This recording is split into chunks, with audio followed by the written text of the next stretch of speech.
ভেটকি মাছের মাথা দিয়া কাঁচা টমেটো এবং ওলকপি দিয়ে ঝাল করা হচ্ছে। প্রথমে কড়াতে একটু সর্ষের তেল দিলাম, টমেটোটা ভেজে নিতে হবে। এটা করবো, টমেটোটা কাঁচা টমেটো ছেড়ে দিলাম কড়াতে,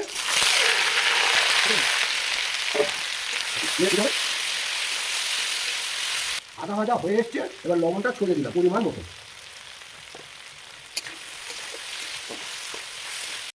পরিমাণ মতো হলুদ দিয়ে দিলাম। ভাজা হয়ে গেছে, এবারে নামিয়ে নেওয়া হবে। এই নামিয়ে নিলাম। কড়া করে ভেজে নিতে হবে টমেটোটা সুন্দর করে। সামান্য তেল দিলাম কড়াতে পরিমাণ মতন। পেঁয়াজ কড়াই দিয়ে দিলাম।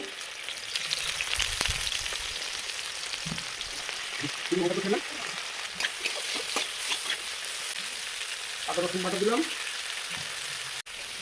পরিমাণ মতো লবণ দিলাম, হলুদ দিলাম,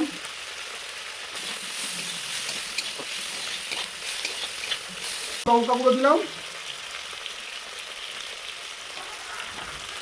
এবারে ভেটকি মাছের মাথাটা দিয়ে সাথে কষিয়ে নেব। মাথাটা দিলাম,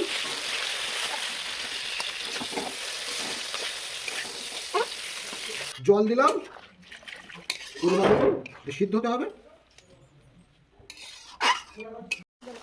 একটু ঢাকা দেব এটা সিদ্ধ হবার জন্য। ঢাকাটা তুলে নেব, নিয়ে টমেটো ছাড়বো। ভেজে রাখা টমেটো ছেড়ে দিলাম, দিয়ে আর একটু ঢাকা দেবো।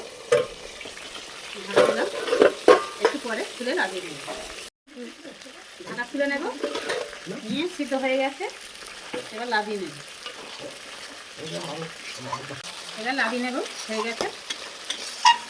এবার লাগিয়ে নেব, হয়ে গেছে। ঢেলে নেব।